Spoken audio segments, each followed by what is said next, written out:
नमस्कार दोस्तों। हम एक नया वीडियो आपके सामने लेकर आए हैं और इस वीडियो में हम कुछ उन मूवीज़ के बारे में डिस्कस करेंगे जो एक ही सब्जेक्ट के बारे में थे और वो एक ही टाइम रिलीज़ हुए। और कई बार ऐसा हुआ कि शायद दोनों फिल्मों को पसंद किया गया, कई बार दोनों को रिजेक्ट कर दिया गया और कई बार एक को पसंद किया और एक को नहीं किया।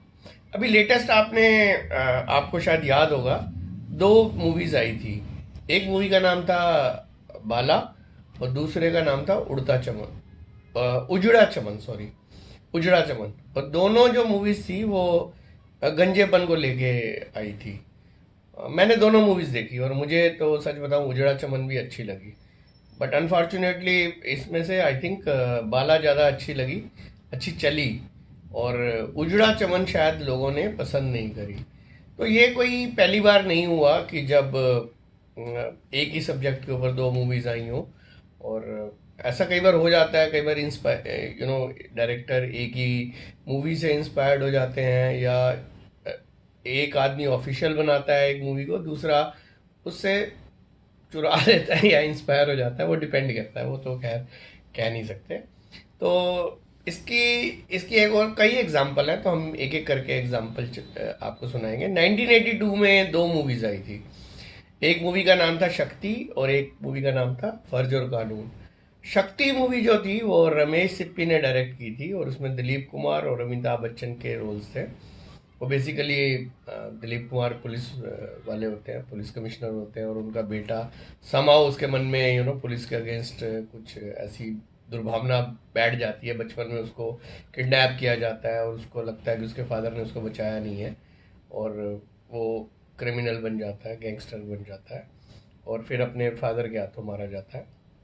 सिमिलर सब्जेक्ट पे फर्ज मूवी आई थी। एक्चुअली फर्ज मूवी तो ऑफिशियली तमिल हिट मूवी थी 1974 की, उसके ऊपर बेस्ड थी।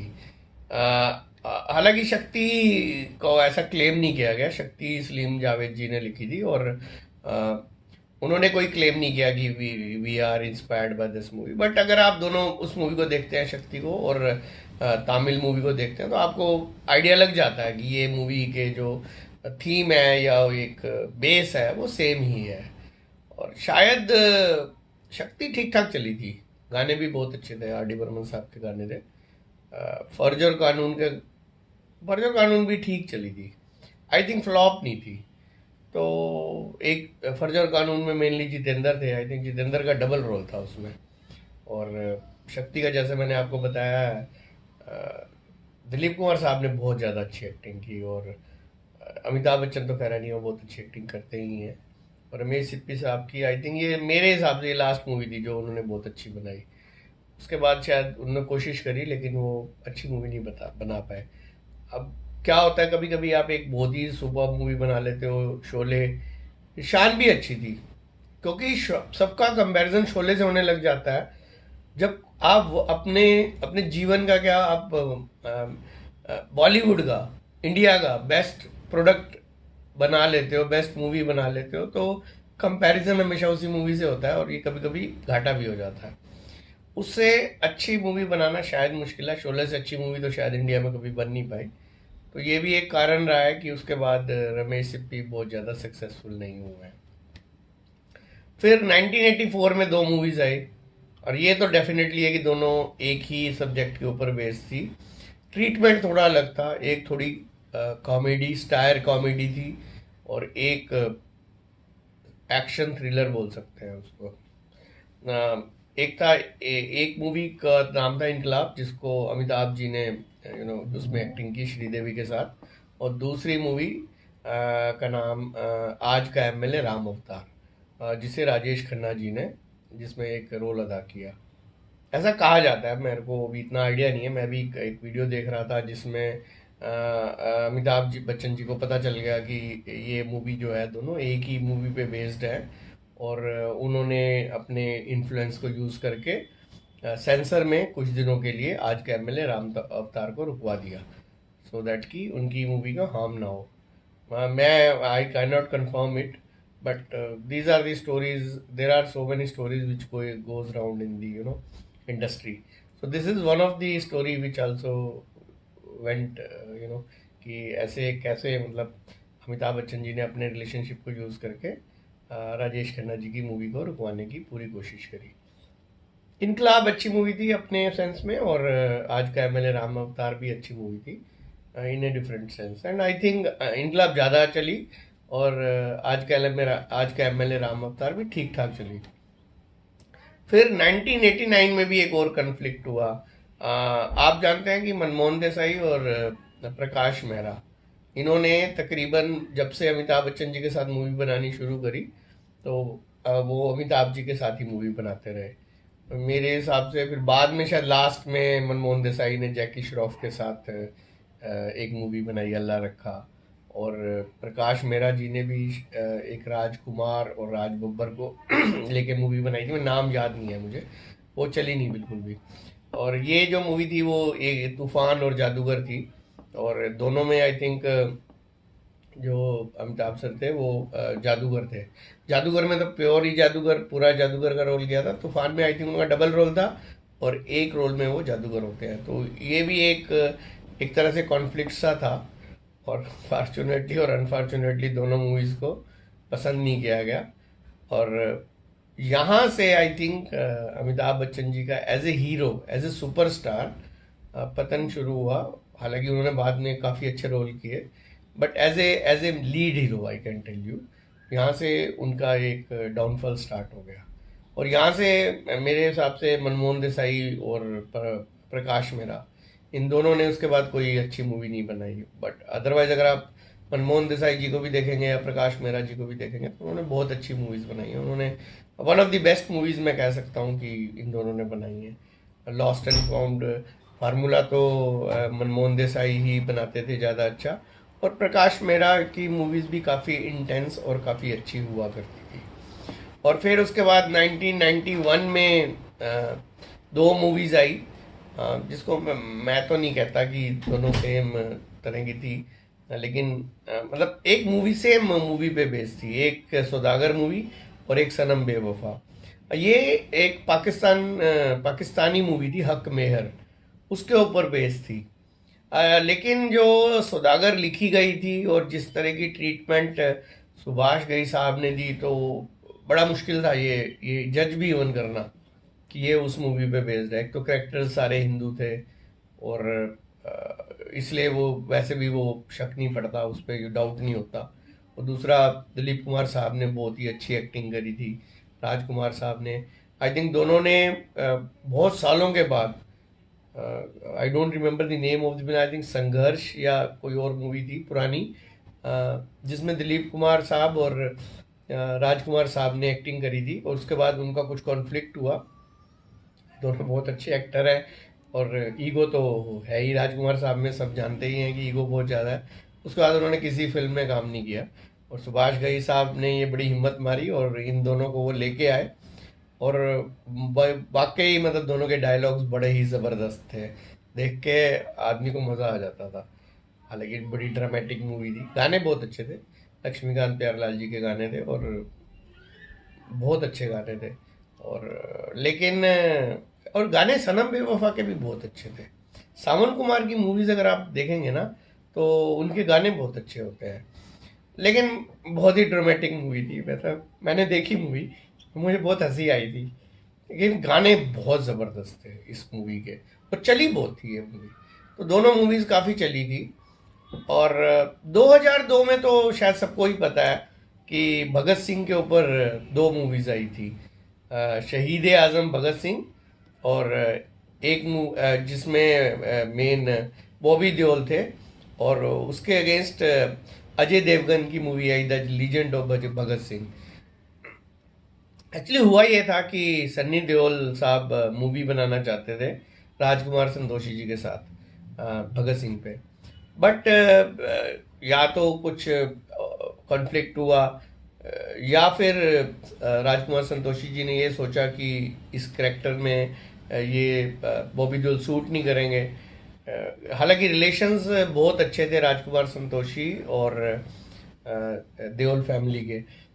राजकुमार संतोषी को ही ब्रेक दिया देओल फैमिली ने, धर्मेंद्र सर ने मूवी बनाई थी और उसमें सन्नी देओल थे, और वहाँ से ये उनका करियर शुरू हुआ, और बाद में उन्होंने बॉबी देओल की मूवी को भी डायरेक्ट किया। तो relationship was very very good, but somehow I think this was the starting point जहाँ पे रिलेशनशिप ख़त्म हो गया मेरे हिसाब से। उसके बाद जहाँ तक मेरी नॉलेज है, राजकुमार संतोषी जी ने देओल फैमिली के साथ कोई मूवी नहीं बनाई, और इससे पहले सारी मूवी घायल, घातक और बॉबी देओल की जो फर्स्ट मूवी थी वो भी उन्होंने बनाई, और भी शायद कुछ मूवीज बनाई उन्होंने। और दे he was a family member. और घायल के टाइम वो कोई नॉन डायरेक्टर नहीं थे, आई थिंक उन्होंने कहानी लिखी थी, तो कहानी लेके वो गए धर्मेंद्र साहब के पास कि ये कहानी है, हम ये मूवी बहुत अच्छी बन सकती है। अब जिस हिसाब से उन्होंने स्टोरी को नरेट किया होगा, तो शायद अब धर्मेंद्र साहब भी काफ़ी टाइम से इंडस्ट्री में हैं, तो टैलेंट को तो ये लोग बहुत ही जल्दी पहचान लेते हैं।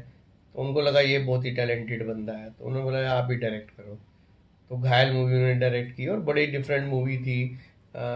It was anti hero I would say, और एंडिंग भी बड़ी डिफरेंट थी।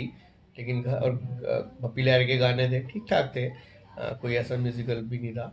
और काफ़ी चली घायल, घायल लोगों ने बहुत पसंद की। फिर बाद में घातक बनाई गई सनी देओल को लेकर, और घातक भी काफ़ी चली उस हिसाब से। बट बाद में फिर ये जैसा मैंने आपको बताया, इस मूवी को लेकर दोनों अलग अलग हुए।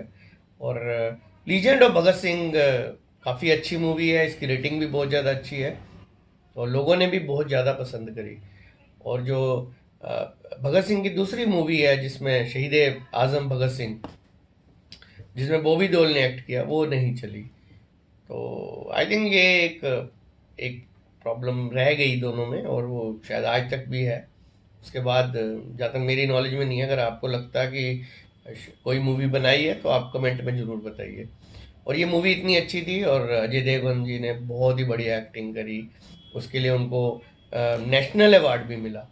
और वाकई ये मूवी बहुत अच्छी बनी हुई है, अगर आप चाहेंगे देखेंगे तो आपको बहुत मज़ा आएगा। फिर 2016 में दो मूवीज हैं, शायद मैं आप बोलोगे यार ये तो ऐसी दोनों मूवीज का कोई कंपैरिजन नहीं है, फर्जी है ये। जस्ट मैं इसलिए उन दोनों के बारे में बोल रहा हूँ क्योंकि दोनों सब्जेक्ट मैटर सेम है।